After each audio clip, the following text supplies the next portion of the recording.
Swastiastu. Kembali lagi bersama saya Desa Puturatmini, penyuluh agama Hindu Kabupaten Sumba Barat. Pagi hari ini saya akan memberikan sedikit penyuluhan tentang yadnya. Yadnya adalah berarti korban suci yang dilaksanakan dengan tulus ikhlas dalam ajaran agama Hindu. Kata ini berasal dari bahasa Sanskerta yang merupakan akar dari jai yang berarti memuja, mempersembahkan atau korban suci. Dalam praktik agama Hindu di Bali, terdapat 5 jenis yadnya yang disebut dengan panca yadnya, yaitu yang pertama dewa yadnya, yang kedua resi yadnya, yang ketiga pitra yadnya, yang keempat manusia yadnya, dan yang kelima buta yadnya. Dewa yadnya adalah yadnya yang dilakukan kehadapan Ida Sang Hyang Widiwasa. Resi yadnya adalah yadnya yang dilakukan untuk kepada para resi atau jasa-jasa beliau pembinaan umat dan mengembangkan ajaran agama. Pitra yadnya adalah yadnya yang dilakukan kepada roh leluhur terhadap kepada orang tua yang masih hidup. Manusia yadnya adalah yadnya yang dilakukan kepada manusia. Buta yadnya adalah yadnya yang dilakukan kepada para buta kala yang bertujuan untuk menetralisir kekuatan alam sehingga menjadi harmonis. Yadnya yang dilakukan setiap hari disebut dengan yadnya sesa. Dalam bahasa Bali disebut dengan mesaiban. Jenis-jenis yadnya.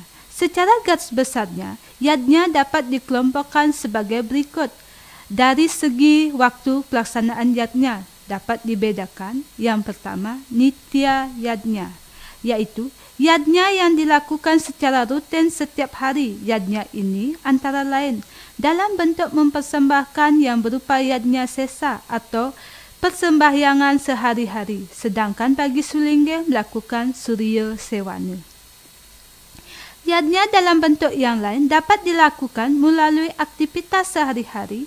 Bagi seorang siswa, kewajiban sehari-hari adalah belajar. Bila dilakukan dengan penuh tulus ikhlas merupakan yadnya.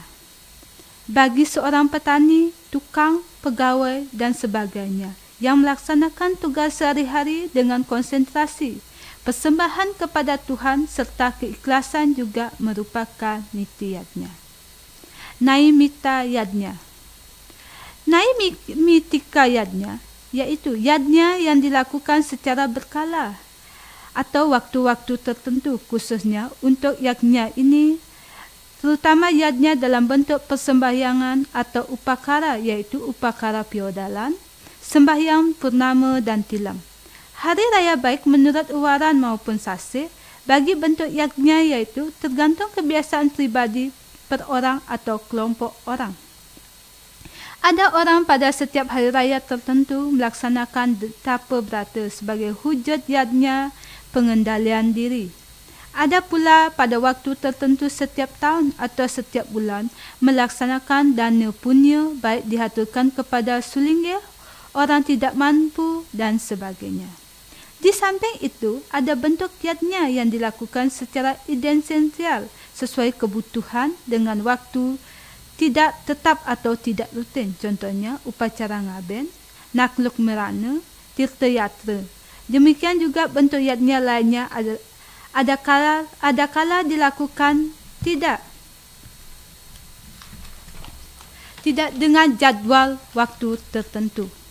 Misalnya, jika ada ujian sekolah, siswa atau mahasiswa puasa. Ada orang tanpa diduga memperoleh rezeki baik sebagai dipunyakan untuk pura atau panti asuhan. Berdasarkan nilai materi atau jenis bebantanan, suatu yadnya digolongkan menjadi nista yadnya, yaitu yadnya tingkat kecil yang dapat dibagi menjadi nistaning nista, artinya terkecil dari yang terkecil. Madyaning nista adalah tingkat sedang dari yang kecil. Utamaning nista adalah tingkat terbesar dari yang terkecil. Yang kedua, madya, iaitu yadnya tingkat sedang yang dapat dibagi menjadi nistaning madya, tingkat terkecil dari yang tersedang. Madyaning yadnya, tingkat yang sedang dari yang sedang. Utamaning yad madya, tingkat terbesar dari yang sedang. Yang ketiga, utama, yaitu yadnya tingkat terbesar yang dapat dibagi menjadi 3, yaitu nistaning utama, tingkat terkecil dari yang terbesar, madyaning utama, tingkat yang sedang dari yang besar, yang ketiga utama, tingkat terbesar dari terbesar. Sedangkan apabila ditinjau dengan pelaksanaan atau kepada siapa yadnya dilaksanakan dapat tergolongkan menjadi: yang pertama dewa yadnya, yang kedua resi yadnya, yang ketiga pitra yadnya, yang keempat manusia yadnya, dan yang kelima buta yadnya. Kelima jenis yadnya di atas dikenal dengan sebutan atau istilah panca yadnya. Uraian mengenai panca yadnya akan dibahas sendiri setelah bagian ini. Dari segi kualitas, yadnya dapat dibedakan atas satwika, rajasika yadnya, tamasika yadnya,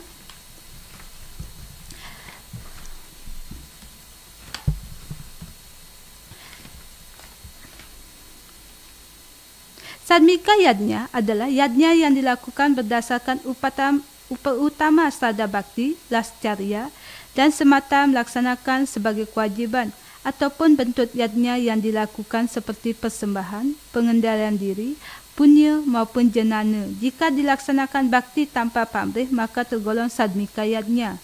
Jika sesuai dengan sastra agama, daksina, mantra, adna sewa, dan nasmita. Yang kedua, rajasika yadnya, yaitu yadnya yang dilakukan dengan motif pamrih, serta pamer kemewahan, pamer harga diri. Bagian yang melakukan punya berharap agar dirinya dianggap dermawan sebagai guru, atau pendharma wacana, memberikan ceramah panjang lebar, berapi-api dengan maksud agar dianggap pintar. Semua bentuk yadnya dengan motif di atas tergolong rajasika yadnya. Seorang yang melaksanakan tapa atau puasa tetapi dengan tujuan memperoleh kekayaan, kesaktian fisik atau dianggap sebagai orang suci juga tergolong yadnya rajasika. Tamasika yadnya, yaitu yadnya yang dilakukan tanpa sastra, tanpa punya, tanpa mantra, dan tanpa keyakinan. Ini adalah kelompok orang yang beryadnya tanpa arah tujuan yang jelas, hanya ikut-ikutan. Contoh orang yang tergolong pelaksanaan tamasika yadnya, yaitu lain orang pergi sembahyang ke pura hanya ikut-ikutan.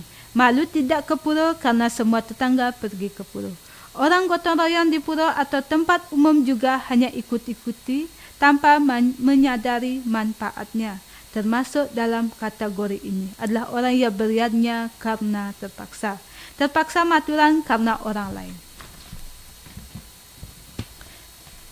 Terpaksa memberikan punya karena semua orang lain berpunya. Terpaksa berpuasa karena orang-orang berpuasa.